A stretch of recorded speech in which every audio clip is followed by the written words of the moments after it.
এই বান্দা, তুমি যে এইভাবে নাফরমানি করছো, সেই দিন হাসরের দিন তুমি কেমনে বাঁচবা যেই দিনের একদিনের পেরেশানি কোলের বাচ্চা বুড়া বানায় ফেলবে। ফাকাইফা তাত্তাকুনা ইন কাফারতুম। আরে করছোটা কি বান্দা?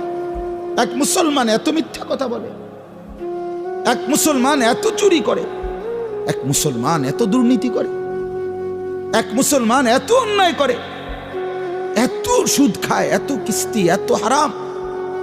একজন মুসলিম মেয়ে, একজন মুসলিম নারী এত বেপরদা হয়, এত অসভ্য হয়, এত চরিত্রহীন হয়। আল্লাহ বলছে, বান্দা এই পুরুষ নারী, আরে কামড়া করতেছো কি? ফাকাইফা তাত্তাকুনা ইন কাফারতুম। তোমরা যেভাবে নাফরমানি করছো, সেই হাসরের দিন